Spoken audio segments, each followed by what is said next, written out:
विठ्ठल श्री ज्ञानदेव तुकाराम राजाधिराज सद्गुणा समरत्नाकर महाराज जय राजाधिराज सद्गुणा समर्थदाजी महाराज श्री गुरुदेव दत्त. गुरुर्ब्रह्मा गुरुर्विष्णू गुरुदेव महेश्वरा गुरु साक्षात परब्रह्म तस्मै श्री गुरुवे नमः. आज परमपावन आणि अत्यंत महत्वाचा असलेला हा संदेश आपल्या सर्वांना आजच्या गुरुवारच्या दिवशी हा देण्यात येत आहे. कारण एका अनुपम अशा मोठ्या सोहळ्याच्या दिशेने आपण जात आहोत. या सोहळ्याची तयारी ही कित्येक महिन्यापासून आपली चालू आहे. काशी विश्वनाथाचं दर्शन, प्रयागराज तपश्चर्या, माझ्या समवेत 20 शिष्यगणांच्या सोबत ही होणारी तपश्चर्या आणि 31 मेचा दिंडी सोहळा, मध्यंतरीच्या काळात असलेला उपवास आणि जे घरी राहून सेवा करणार आहेत त्यांच्यासाठी कधी उपवास धरायचा, कशा पद्धतीने धरायचा, या गोष्टीचं आपण आज सगळी माहिती देणार आहोत. हा तपश्चर्येचा सोहळा काशी विश्वनाथाच्या दर्शनापासून प्रयागराज या ठिकाणी 23 तारखेपासून शनिवार 23 मे पासून ते शुक्रवार 29 मे अखेर हा 7 दिवसाचा तपश्चर्येचा कालावधी आहे. या तपश्चर्येच्या कालावधीमध्ये ज्यांना घरी राहून सेवा करायची आहे त्यांना सुद्धा या काशी यात्रेचं पूर्णत्वाचं फळ या ठिकाणी मिळणार आहे. त्यामुळे आमच्यासोबत असा अथवा नसा तुम्हाला फलप्राप्ती निश्चितपणानं तेवढी मिळणार आहे. आणि म्हणून 23 मे पासून ते 29 मे पर्यंत या 7 दिवसामध्ये जे घरी राहून सेवा करणार आहेत त्यांनी या 7 दिवसामध्ये उपवास करायचा आहे. हा उपवास याच्यामध्ये तुम्ही फराळ करू शकता. कच्चा फराळ करून किंवा फलाहार करून केलं तर ते चांगलीच गोष्ट आहे. किंवा मग नवरात्र उत्सवात जसा तुम्ही उपवास करता त्या पद्धतीने जरी तो उपवास केला फराळ करून फलाहार करून तरी काय अडचण येणार नाही, भोजन करता येणार नाही. या पद्धतीनं 3 वेळा आरती करायची. पहाटेची आरती 5 वाजता, दुपारी 12ची मध्यान्हाची आरती आणि सायंकाळी 7 वाजता संध्याकाळची आरती. या पद्धतीनं तुम्ही त्रिकाळ आरती करू शकता. त्रिकाळ स्नान करा. पहाटेचं स्नान ब्रह्ममुहूर्ताचं, मध्यान्ह स्नान दुपारी 12च्या अगोदरच्या आरतीचं आणि संध्या स्नान सायंकाळी दिवस मावळल्यानंतरचं. हे 3 स्नान करून तुम्ही आरती करू शकता आणि फराळ करू शकता. या काळामध्ये मौन धरू शकता. त्याचप्रमाणे पारायण शिवलीलामृत ग्रंथाचं पारायण करू शकता, ध्यानधारणा करू शकता. या पद्धतीनं जर हा 7 दिवसाचा कालखंड तुम्ही सेवा केली तर निश्चितपणानं तुम्हाला ही फलप्राप्ती मिळणार आहे. 23 ते 29 तारखेपर्यंत म्हणजे शनिवार 23 मे पासून ते शुक्रवार 29 मे पर्यंत अशा पद्धतीने रुटीन ही सेवा करायची आहे. आणि 29 मे रोजी ज्यावेळी तपश्चर्येची आमच्या समाप्ती होणार आहे त्या दिवशी तुमच्या घरी सुद्धा या ठिकाणी या 7 दिवसाच्या सेवेची समाप्ती होणार आहे.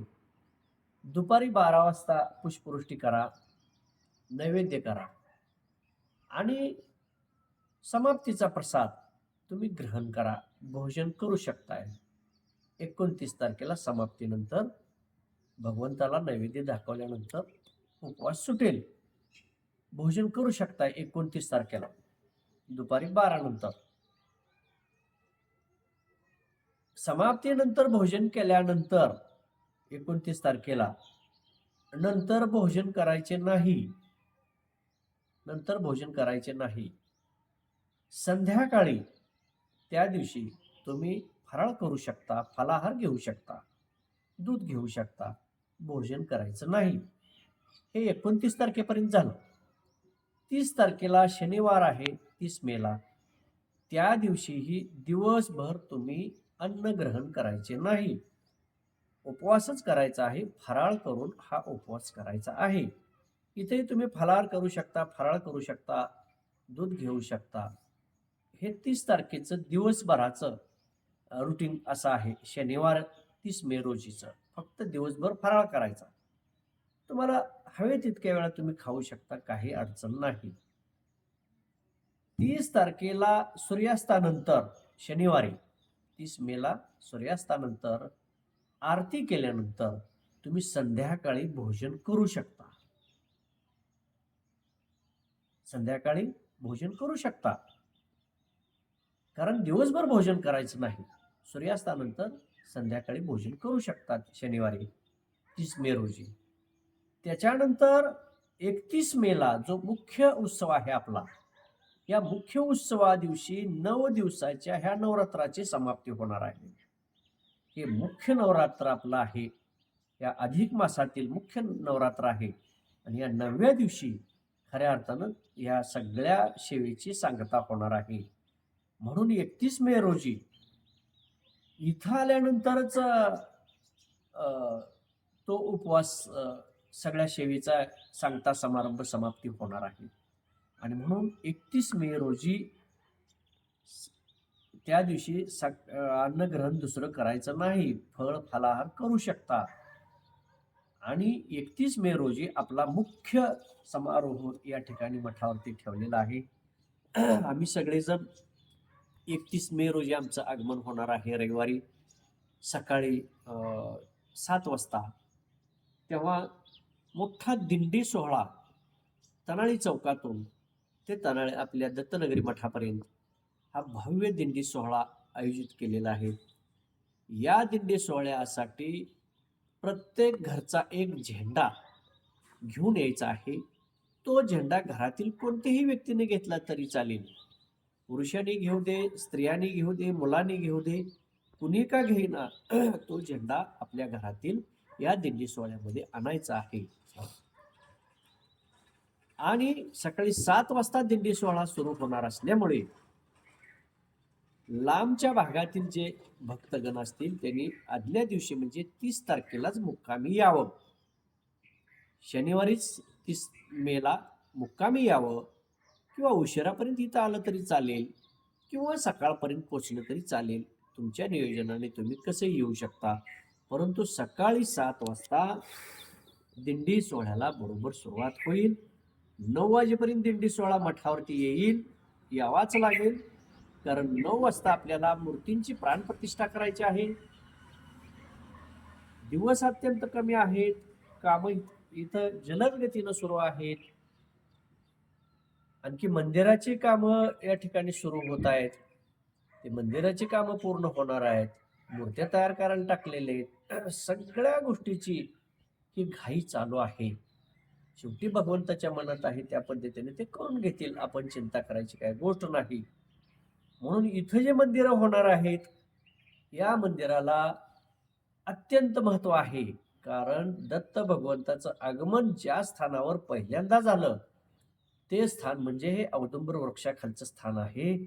आणि त्या ठिकाणी दत्त भगवंताची एकमुखी मूर्ती नृसिंह सरस्वतीच्या अवतारातील त्या ठिकाणी आपण बसवणार आहोत. त्यांच्यासाठी आतापर्यंत हा निवारा झालेला नाही. तो निवारा या ठिकाणी करणार आहोत. छोटंसं मंदिर त्या ठिकाणी बनवणार आहोत. आणि जी काशीवरून पिंड आपण आणणार आहे तपश्चर्येच्या काळात सेवा करून त्याही पिंडीची स्थापना मंदिर बांधून करणार आहोत. अशी 2 मंदिरं बांधायची आहेत. त्याचप्रमाणे गाई बसवणार आहोत आपण, गोमाता. त्याच्यासाठीही कट्टा चांगल्या पद्धतीचा करून गायीची स्थापना करायची आहे. नंदी महाराजांची स्थापना आहे. हे खूप गोष्टी आहेत. त्या मूर्त्या तयार करा टाकलेल्या आहेत. मंदिराची बांधकामं सुरू आहेत.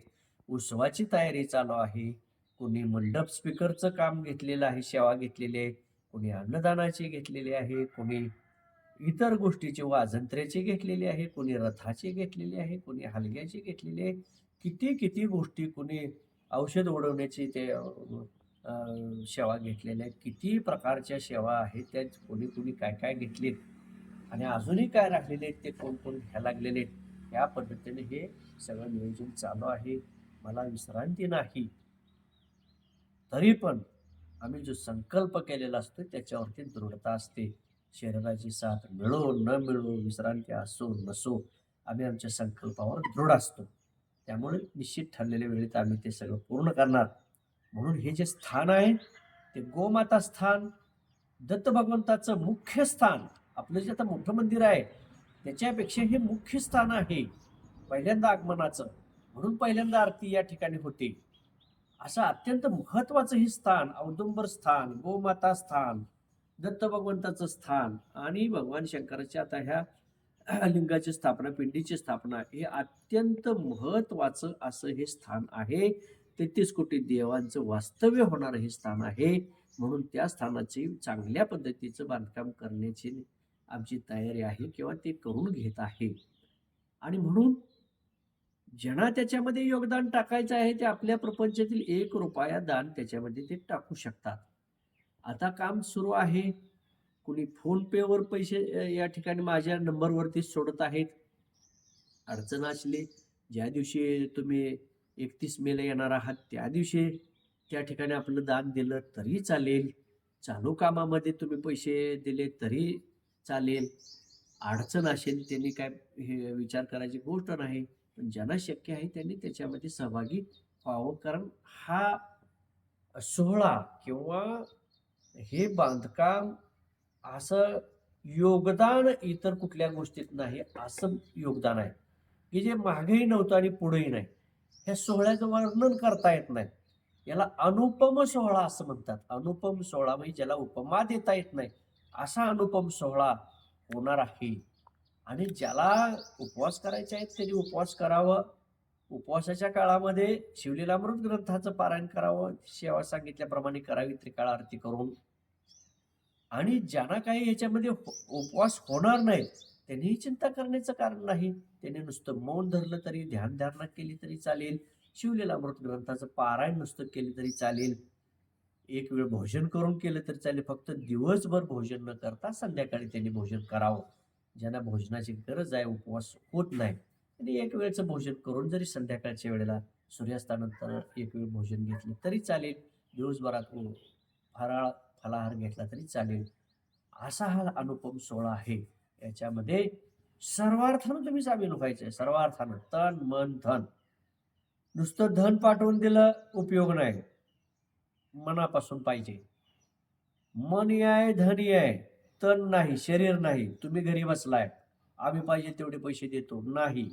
31 मेच्या सोहळ्याला तुम्ही सर्व परिवारासह उपस्थित पाहिजे. तेही सकाळी 7 वाजता. 31 मेला रविवारी सकाळी 7 ला दिंडी सोहळ्याला उपस्थित पाहिजे. कारण त्याचं कारण असं आहे, आतापर्यंत दिंडी सोहळे झाले नाहीत का? झालेत. आतापर्यंत कार्यक्रम दत्त जयंती झाले नाहीत का? झालेत. कितीतरी मोठे कार्यक्रम झालेत. हा कार्यक्रम वेगळा आहे आतापर्यंतच्या कार्यक्रमापेक्षा. का वेगळा आहे?